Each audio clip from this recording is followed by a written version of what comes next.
how Glenn Frey's drug dealer, Don Henley's king-size mattress, and other behind-the-scenes elements played into the band's dark 1976 masterpiece. By the second half of the 70s, the Eagles' peaceful, easy feeling seemed like a distant memory, a pleasantly stoned dream rudely interrupted by the pressures of business and fame. A deep malaise had set in, one which couldn't be soothed by money, sex, or drugs. It tightened its grasp on the band, the music industry, and the country at large. With Hotel California, the Eagles sought to capture the excesses and self-destructive behavior that had become status quo in the rock world. It was a scene they were uniquely qualified to address. Their previous album, 1975's One of These Nights, had spawned 3 top 10 singles, and their greatest hits album sold in such stratospheric numbers, on its way to becoming the best-selling album of the 20th century in the United States that the RIAA had to invent for platinum certification. "We were under the microscope," Glenn Frey said of the time. "Everybody was going to look at the next record we made and pass judgment. Don, Henley, and I were going, man, this better be good." Their efforts would create a song cycle that succeeded on nearly every level. Hotel California drew heroic sales figures and critical plaudits in equal measure, and affirmed the band's shift from laid-back country-tinged pop act to major players in the rock and roll-fast lane. The rich lyrics, both introspective and allegorical, had fans pondering their true meaning for decades to come. Was Hotel California about a mental institution, drug addiction, a feud with Steely Dan, Satanism? The concept had to do with taking a look at all the band had gone through, personally and professionally, while it was still happening to them. Henley told author Mark Elliott, "We were getting an extensive education in life, in love, in business. Beverly Hills was still a mythical place to us. In that sense, it became something of a symbol in the hotel, the locus of all that L.A. had come to mean for us. In a sentence, I'd sum it up as the end of the Innocence, round 1. In honor of Hotel California's 40th anniversary, we look back at some lesser-known stories behind the blockbuster album." 1. The working title of Hotel California was Mexican Reggae. Though it's since become synonymous with the dark, sinister underside of Los Angeles, the album's title track took shape in a surprisingly idyllic setting. Don Felder had rented a beach house in Malibu and was in the midst of taking in the ocean breeze as he leisurely strummed his guitar. "I remember sitting in the living room on a spectacular July day with the doors wide open," he told Guitar World in 2013. "I had a bathing suit on and was sitting on this couch, soaking wet, thinking the world is a wonderful place to be. I had this acoustic 12-string and started tinkling around with it, and those Hotel California chords just kind of oozed out." After completing the basic melody, he fetched his teak 4-track tape recorder to preserve his latest composition, which he embellished with bass and drum machine overdubs. "I knew it was unique, but didn't know if it was appropriate for the Eagles," he admitted to Gibson.com in 2010. "It was kind of reggae, almost an abstract guitar part for what was on the radio back then." When the Eagles reconvened in the spring of 1976 to begin work on what was to be their 5th album,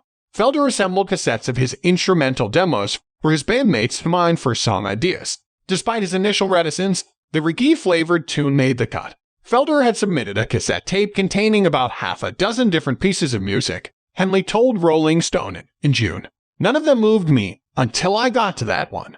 It was a simple demo, a progression of arpeggiated guitar chords, along with some horn-like sustained note lines, all over a simple 4/4 drum machine pattern. There may have been some Latin-style percussion in there too. I think I was driving down Benedict Canyon Drive at night, or maybe even North Crescent Drive, adjacent to the Beverly Hills Hotel the first time I heard the piece, and I remember thinking, this has potential. I think we can make something interesting out of this."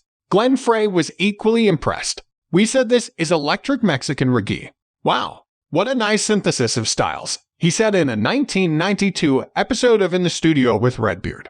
Mexican Reggae ultimately became the song's working title during early sessions before the lyrics were finalized. 2. Black Sabbath was recording in the studio next door, and the noise disrupted the Eagles sessions. To oversee the new sessions, the Eagles turned to veteran producer Bill Szymczyk, who had worked on their previous album. One of these nights, Szymczyk was happy to return. But he had one condition. He wanted to record at Miami's legendary Criteria Studios, far from the band's standard base of operations at LA's record plant. His reasoning went beyond the technical. A recent earthquake had sent him off the bed onto the floor, instilling in him an intense fear of living on a fault line. The day the earthquake happened was the day I became an independent producer. He later joked to Sound on Sound. To avoid the earthquake zone, he insisted that the band record in Miami. Eventually a compromise was reached, and they would split time between both favorite studios. Every time we were at RIAA, the guys were actually quite happy to be out of L.A. and away from all of the partying and the hangers-on, said Simsick. They were joined at RIAA by Black Sabbath, holed up in the adjacent studio working on their Technical Ecstasy album. The Eagles were recording next door, but we were too loud for them. Tony Iommi told Uncut in 2014. It kept coming through the wall into their sessions. Hotel California's delicate closing ballad, The Last Resort, had to be re-recorded multiple times due to noise leakage. Sabbath may have been louder, but the Eagles held their own when it came to partying. Sabbath bassist Geezer Butler recalled venturing into a studio recently vacated by the band. Before we could start recording, we had to scrape all the cocaine out of the mixing board. I think they left about a pound of cocaine on the board. 3. When it came time to record Hotel California, Felder forgot what he'd written. By the time the Eagles settled into RIAA Studios to lay down tracks for Hotel California, more than a year had elapsed since Felder first recorded his initial tape of the song. When he and Joe Walsh began to work out the extended guitar fade, Henley felt that something was missing. Joe and I started jamming, and Don said, No, stop. It's not right, Felder told Music Radar in 2012. I said, do you mean it's not right? And he said, No, you've got to play it just like the demo. Only problem was, I did that demo a year earlier. I couldn't even remember what was on it. Further complicating matters was the fact that the tape in question was at the other end of the country in Los Angeles, so the band was forced to improvise. We had to call my housekeeper in Malibu, who took the cassette, put it in a blaster, and played it with the phone held up to the blaster, he says. In the end, the results were deemed satisfactory. It was close enough to the demo to make Don happy. 4. Ian Anderson of Jethro Tull believed Hotel California sounded suspiciously like one of his songs. Hearing Hotel California for the first time gave Jethro Tull multi-instrumentalist Ian Anderson a serious case of déjà vu. To his ears, the global smash sounded distinctly like his own composition. We used to know from the prog rockers' 1969 sophomore album, Stand Up. The fact that the Eagles and Jethro Tull toured together in 1972 did little to dispel his belief that, maliciously or not, they lifted elements of the song from him. Maybe it was just something they kind of picked up on subconsciously and introduced a chord sequence into their famous song Hotel California sometime later. He said in an interview with Songfacts. In the Eagles' defense, the tour took place 2 years before Felder, the song's primary composer, officially joined the band in 1974.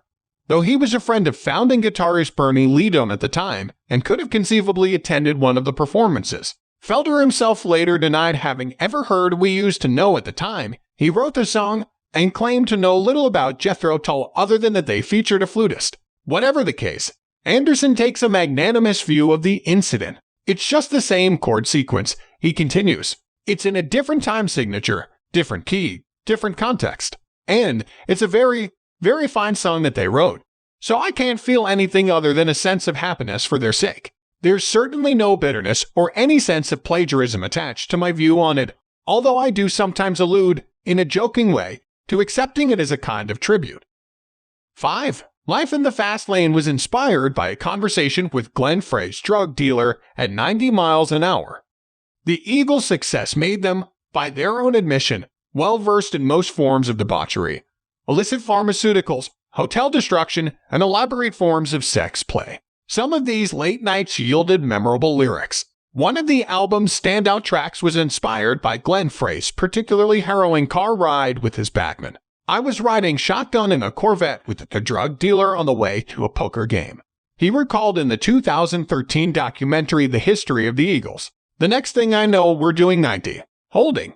Big time. I say, hey, man. He grins and goes, Life in the Fast Lane. I thought, now there's a song title. He held onto the phrase for months, until a hard-hitting riff spilled out of Joe Walsh's guitar during a band rehearsal. The lick stopped Frey in his tracks. He asked Walsh to repeat it, and soon realized that he was hearing the sound of life in the fast lane. From there, the song began to take root. The final track brought Frey uncomfortably close to the drug-fueled reality that surrounded the band. I could hardly listen to Life in the Fast Lane when we were recording it because I was getting high a lot at the time, and the song made me ill, he told Rolling Stone in 1979. We were trying to paint a picture that cocaine wasn't that great. It turns on you. It messed up my back muscles, it messed up my nerves, it messed up my stomach, and made me paranoid.